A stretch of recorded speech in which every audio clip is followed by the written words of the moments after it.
The drama is just getting good. When do you suddenly go quiet? Well, Your Majesty, it appears that the defense just had a realization of his own.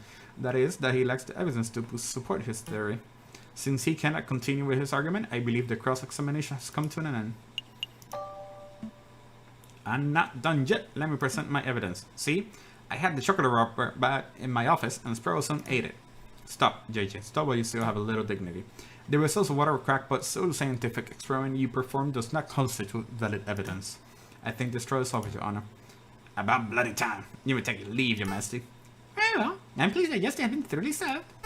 Until the next assassination attempt. Do you even see us? I will now deliberate with the jury.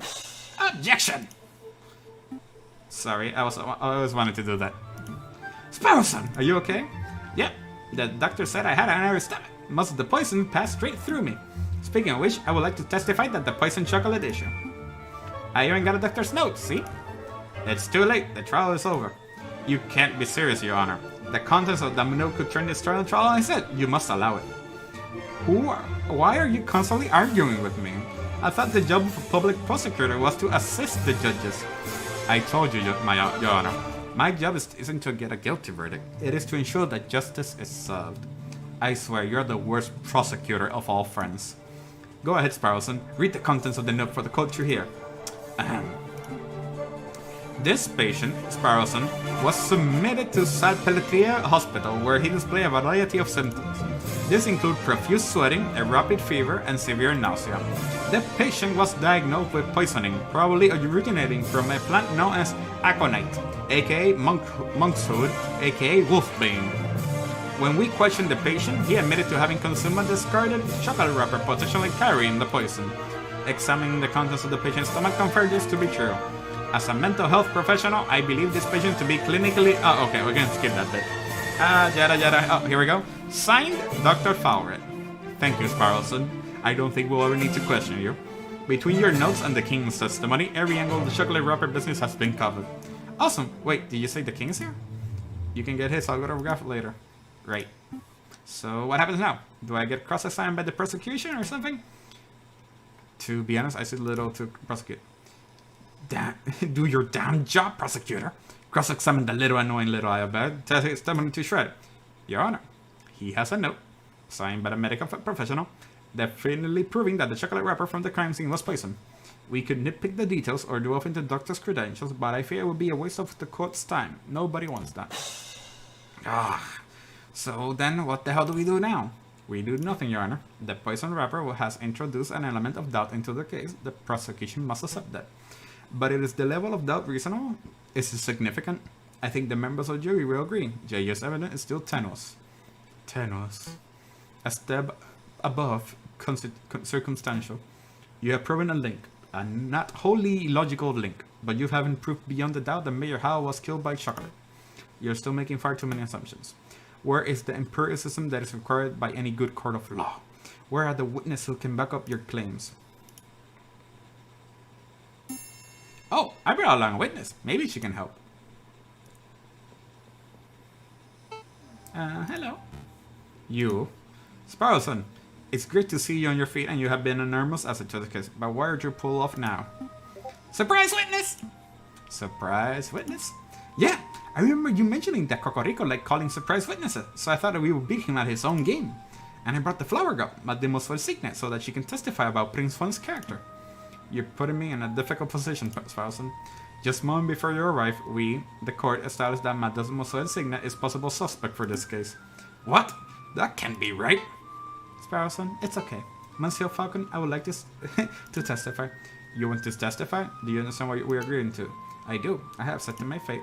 Prosecutor, do you have any objections on me calling upon Mademoiselle Signet as a witness? No, none. Bearing in mind, of course, that you are here to defend Prince Juan, not to convict Mademoiselle Signet. Prosecuting is my job. Of course. I have no objections either. Please proceed, witness. Speak the oath. The oath? Say that you swear to speak without hatred and without fear, to tell the whole truth and nothing but the truth. I swear, Your Honor, I swear to speak without hatred and without fear, to tell the whole truth and nothing but the truth. Good. Very good. Please state your name and occupation for the court record. My name is Catherine Marie Signet, and I'm a flower seller. Mademoiselle Signet, Tell the court your activities on the morning of the 7th of January. Very well. I saw the king and his entourage enter the Louvre around 9 o'clock. I followed. When they came to a stop in the Salute de Tigre, I stepped forward and offered the king a chocolate. He refused, but a guard, a big dog by the name of Major Howe, was happy to oblige. The guard died because I personally had obviously added poison to the chocolates. No, that can't be right. Hey, Nerdy, gracias por darte la vuelta, dude. Biacho, aquí, tú sabes, estrenando el logo nuevo. Aquí tratando de terminar este caso, que llevamos aquí un rato. Vamos a tratar de ver si podemos terminar este juego hoy, the Aviary Attorney. I use poison derived from the monkhood, a notorious dangerous plant. As a flower seller, it's simple to acquire. Why do you do it, mademoiselle? Why? Monsieur, people have tried to kill the king before, and people will try again. He is a vile man who has no respect or love for the people who suffer under him. I did it to better the French people. I know, a mí me gustó, por eso es que se tardó, porque ¿sabes? Había que trabajar y también estoy trabajando esto con la artista, pues el overlay para seguir cambiando las cosas y está super cool. So, I don't believe that at all. Falcon, say something. Mademoiselle, are you being coerced or threatened? Speak freely. No, monsieur, I am confessing out of my own volition. It is my guilt and nobody else's. Intriguing, pretty convincing. Well, defense, it looks like you're worm a confession out of this murderous pute. I suppose that gets your client, Prince Juan, completely off the hook. Lucky you. So, shall we wrap this court session up? No, not yet. I have further questions for the witness, Your Honor. Further questions? To what end? You already proved your client's innocence. I wish to uncover the truth. You're here to uncover the truth, you're here to defend Prince Juan, and you have done that job with a disgusting level of vigilance. Nonetheless, I believe that Mademoiselle has submitted something of huge importance. I wish to question her further. Something of huge importance? I won't allow it. Fine, can I at least show something to the witness? You and the prosecutor are a right pair of moralizing blowhards, aren't you? You're doing my head in. Fine. If we will shut you up, I will let you show one magical mystery to the item. I can't imagine you have anything up your sleeve to change the flow of this trial, though. Monsieur Falcon, save it. I have nothing but to say.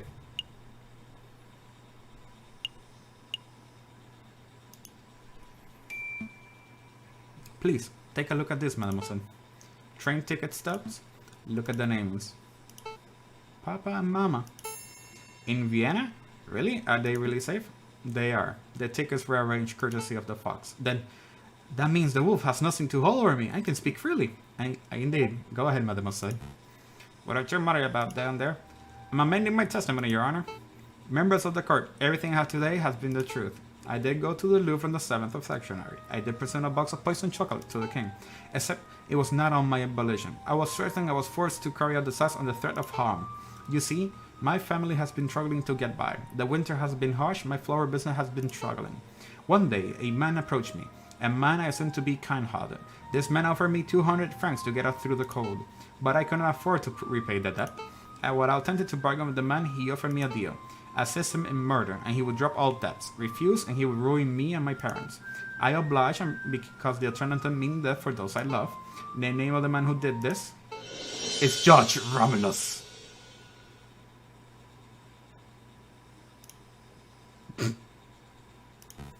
Ha! What a creative story! This is only the last-minute desperate attempt at passing the buck. The sheer laziness of this girl to accuse a man she's never met before, and she's blandly flaunting.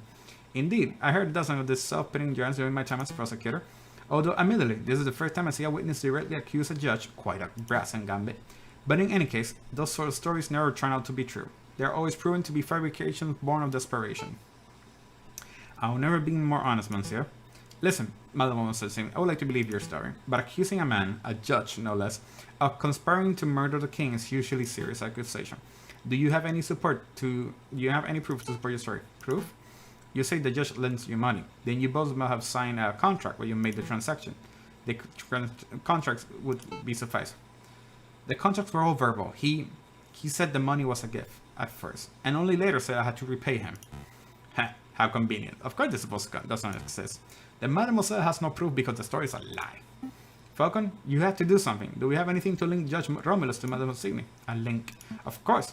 Members of the court, I know certain that the matter story is true. I can say with certainty that Judge Romulus had made contact with in the past. I know this because at this very moment I'm holding a key piece of evidence that links Judge Romulus directly to the crime scene.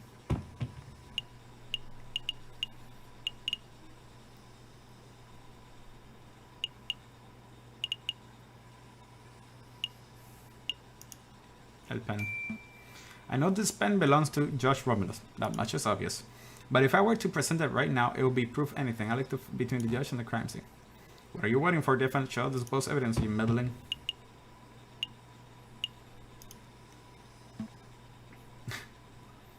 Everyone, take a look at this. This is entices the judge directly to the scene of the crime. You're going to have to elaborate, JJ. How to do that? Oh, I'm not sure.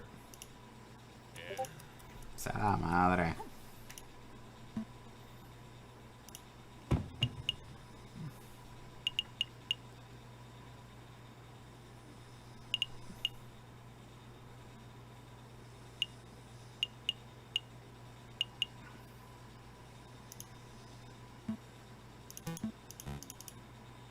Me cago en nada.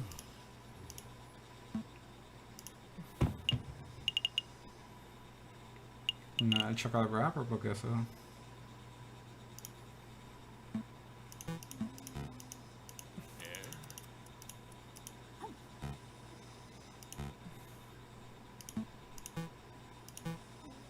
Ah, qué mierda. Anyways.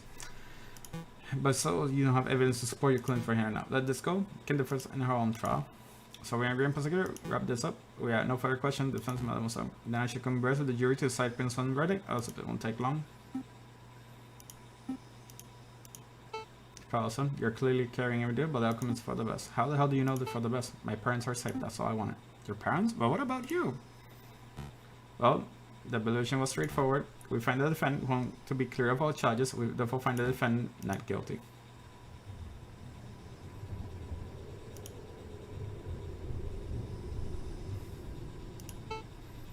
Your Honor, what will happen to me? You? Well, I haven't formally tried yet.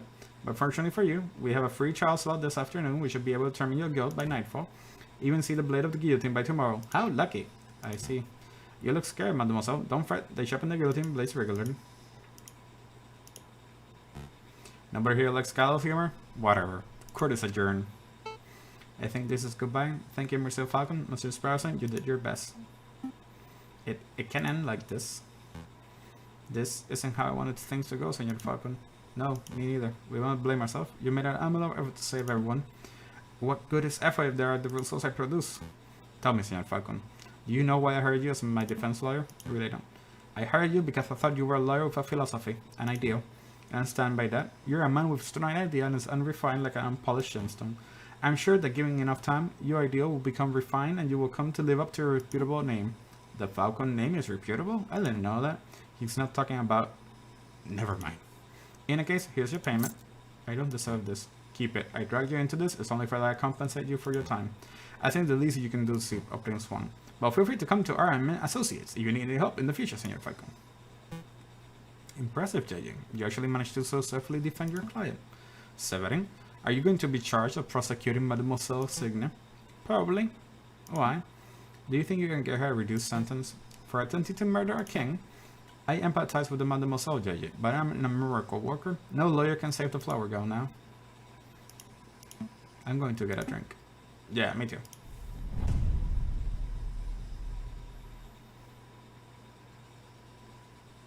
I wish to continue. Well, that was quite the adventure. Do I remember the July Revolution? Of course. How could I ever forget?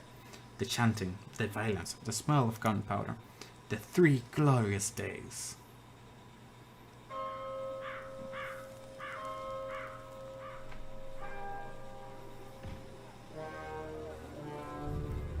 Three glorious days of dying, of horribleness.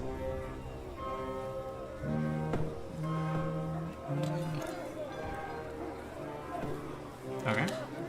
So a lot of action. Okay, something French Revolution war maybe. Oh, nice little explosion. France is in hell, I guess. The Sleeping City, Act 3. I can't believe he's skipping work again. I swear, if I find that moping bird bring at Le Canal Joyce. Ah, fine. Good morning, Falcon. Morning, Sprat. No, wait, it's 2 in the afternoon. That means the official greeting is... Where the hell have you been, lazy bones? It's far too early for the slow roasting. Pass the Cabernet Sauvignon. No way, we got important business to discuss, and I cannot do that if you're half drunk. Mon Dieu, give me a break. I haven't had a good night's sleep since the trial. Something on your mind? Actually, yes. What if what that wolf just said about a revolution? Pshaw, that guy was off his rocker. And besides, if we worried about every potential French revolution, we would never get any work done. Am I right? Yeah, maybe you're right. Worrying doesn't do us any good. Tell me about the important business you wanted to discuss. Oh yeah, the business. A letter. This one's from the police department. Fancy wax seal and everything. This is indeed a fancy seal. Well, go ahead, Sproulson. You may have the honors. Alright. Monsieur Falcon. Meet me on the rooftop cafe opposite of the Place de la Bastille. I have a proposal. Regards, Inspector Volerti. That's it. Houters. Volerti's letter has been into evidence. A proposal from the inspector? Interesting. Do you have any idea what sort of proposal he has in mind? Not a clue. So we're going to go meet him and find out? We may as well. I don't know what sort of proposal the inspector has in mind, but we could be foolishly rejected without hearing him out. Grab your coat. Alright. Now I'm all dilly-dallying. I like it. Oh, before I forget, I need to drop by the hospital at some point. What do you eat this time? No, it's not like that. Well, not entirely. I need to pay for the bill from the last visit. Oh, that's reasonable. Sure, we can pay a visit, but the inspector's call take priority, I think. Yeah, un momentito, inspector. A Place de Bastille. Brr. It's far too cold to be meeting on the rooftop cafe. Why couldn't the inspector have chosen a comfier location? Who knows? Maybe the inspector likes the view because they were in the sea of this day guarding the old Bastille under the Asian regime. Wait, you think the inspector worked here during the Asian regime? Don't you think that's how he got his war wounds? It was a joke, Sparrowson. I'm pretty sure the inspector isn't that old. Well. 7! What are you doing here? Settle down, JJ. Just like you, I was invited here by the inspector. What could we want with all the three of us? It is hardly unusual for the lawyers and police of France to collaborate. The inspector probably has a big investigative role that requires all hands on deck. And big investigative role? Sounds juicy. Oh, by the way, do you hear what happened to Judge Romulus? No, what? Turns out that he acquired his position as judge through illegal means, so a warrant has been put out for his arrest. He's a wanted. He acquired his position through illegal means? What does that even mean? I'm a little hazy on the details, something about pushing another judge into the Seine. I can't believe that. Anyways, I'm sure he'll be caught before long. Nobody manages to escape the long arm of the law forever. Speaking of which... Ah, good. You're all here. Excuse me, monsieur. Mr. Inspector Volerti, sir. Fuck and I were wondering, did you get your injuries while defending the old Bastille prison? Don't drag me into this, you fool. I was joking. You impudent wolves, I am not that old. I sustained this a year while in the July Revolution, 18 years ago. I was a royal guard, just a lowly peon. The air was thick with gunpowder and blood. Oh great, now you set him off. We were given the order to charge at the royal barricade. My comrades and I fastened our bayonets. Suddenly, boom! Without warning, a gunpowder keg exploded. My comrades were dead, I was heavily wounded. And that's when I looked up and saw a looming finger standing between the gargoyles of Notre Dame. It was the Viridian killer himself. There's a fascinating story, Inspector, but perhaps you could tell us why we are here? Oh, right, of course. Why we are here. What I'm about to tell you is to remain strictly confidential. You understand? It's a matter of national security. As you probably heard, France is under threat from a certain heinous group. It's certain heinous groups. Hipsters. It's true. The other day was called a pop-loving pleb for enjoying shopping.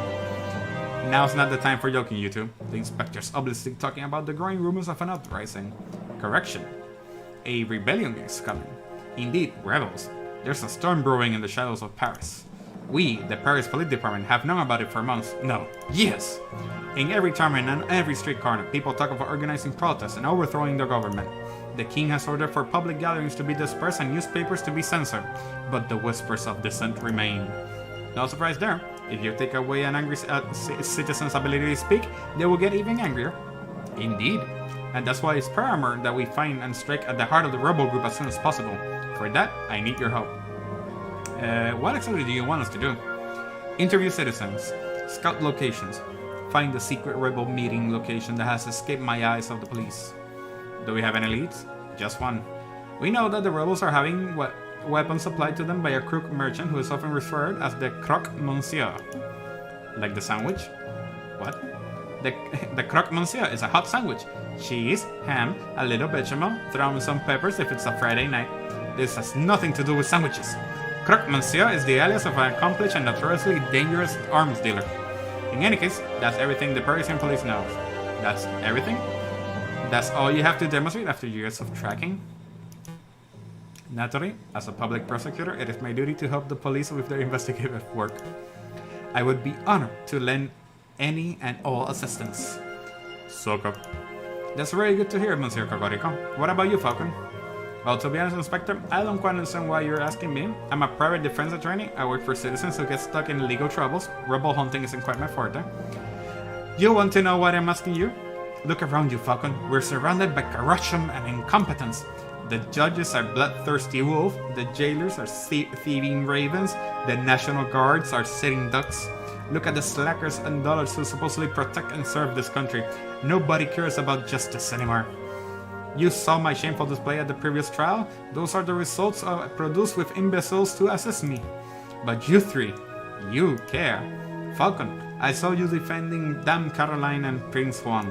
I heard of your escapades around the city, frankly collecting evidence and interviewing witnesses. Frankly, you did more investigative work over the last month than I have seen policemen do in a year. Not including myself, of course. But then Catalan, it doesn't matter. You have a passion and conviction, and you aren't a total bird brain. By my book, that makes you a fantastic investigator, even if that is not your job description. So what do you say? Do you sit around your office, twiddling your thumbs until another pointless job offer falls in your lap? Or do you want to take this opportunity to do something great? Help us track down the animals who wish harm on our glorious nation. Sure. I will be honored to help my country, Inspector. Consider us on board. Excellent! Just what I wanted to hear. I have no idea why you were such a patriot, JJ. There's nothing wrong with a little national pride. Yeah, pride is fine and all, but do we get any compensation for this? Of course, it's 50 francs. You'll receive another 50 upon the completion of your work. 50 francs? Psh, we're being undersold. Person, this is a great opportunity. I don't want to give you any longer, necessary. You already have all the key facts of the investigation. Find the elusive croque monsieur. Find where the rebels are congregating. Those are your two tasks. I will check up on your progress in 3 weeks' time and see what you can accomplish by then. I'll be doing my own independent investigation in the road group, JJ, so I suppose this is compensation, of course. Try to keep up with me. Don't make me laugh, Severin. I have all the rebel leaders behind bars where you have first suspect. Come on, Sparrowson, we have a croque monsieur to hunt. Okay, let's go. I need a little competition will keep those brains into gear. Well, Inspector, it has been a productive meeting. I should complete some investigation to croque monsieur too. Not so fast, Cocorico. There's something else we need to discuss. Oh no.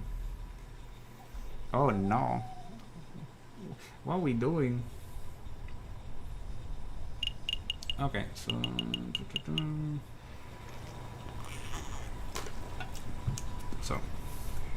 vamos para comenzar con la bibliothèque cachée.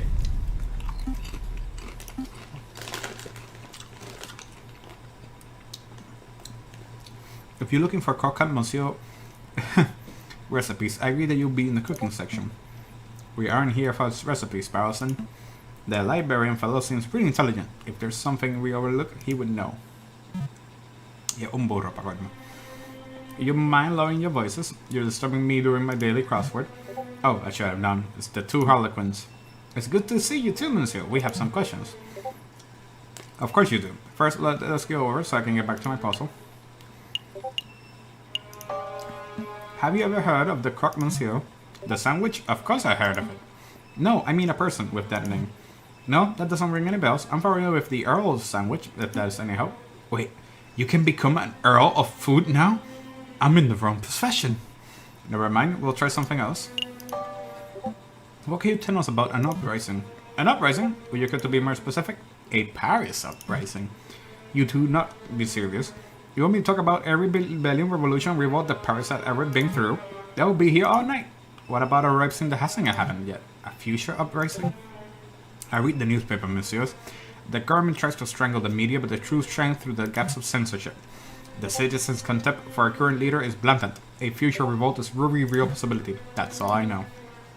I see. Let's try something else. At the round tree. Thank you for your time anyway, monsieur. I bid you good day. Y pasamos el día. So that was a waste.